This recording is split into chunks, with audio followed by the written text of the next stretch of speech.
আসসালামু আলাইকুম রহমতুল্লাহি ওয়া বারাকাতুহু। আমরা জানি সালাম দেওয়া সুন্নত এবং সালামের জবাব দেওয়া ওয়াজিব। সালামের জবাব দিতেই হবে, গুরুত্বপূর্ণ একটা ইবাদত। সালামের জবাব দেওয়া জরুরি। আমি নিজে অনেক মুফতি সাহেবকে দেখেছি, অনেক মাওলানা সাহেবকে দেখেছি, আমি নিজে সালাম দিছি কিন্তু ওনারা সালামের জবাব দেন না।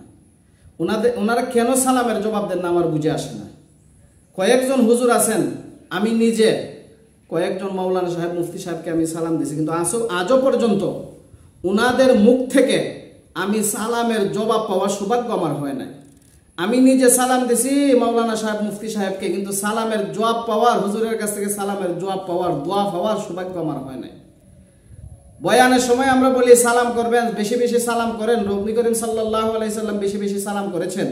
সালাম করেন, সালামের বেশি বেশি সালাম করবেন, সালামের জবাব দিবেন, এগুলো জরুরি। বয়ানের সময় আমরা বলি, কিন্তু মুফতি সাহেব মাওলানা সাহেবকে সালাম করার পরে বোঝা যায় হুজুরের মুখে কষ্টিপ মেরে দিছে, মুখটা টুটটা লড়েও না।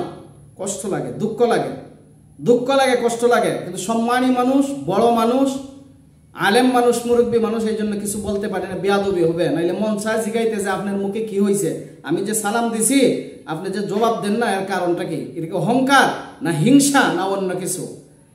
আমরা প্রত্যেকে মনে করি সালামের জবাব দেওয়া, সালাম দেওয়া যেমন ঠোঁট এবং জিহ্বার সাথে সম্পর্ক, ও জবাব দেওয়া ঠোঁট এবং জিহ্বার সাথে সম্পর্ক। এবং যিনি সালাম দিলেন ওনাকে সালামের জবাব শোনাইয়া দেওয়া জরুরি। কিন্তু দেখা যায় ওনাদের মুখই লড়ে না। ওনাদের মুখে যে কি হয়েছে আল্লাহ পাকে জানেন। আল্লাহ তাআলা যেন ভবিষ্যতে উলামায়ে, এই সমস্ত উলামায়ে কেরামদেরকে সালাম দেওয়ার পরে সালামের জবাব পাওয়ার নসিব আমার হয়, সৌভাগ্য আমার হয়। আপনারা এই দোয়া করবেন। আসসালামু আলাইকুম ওয়া রাহমাতুল্লাহ।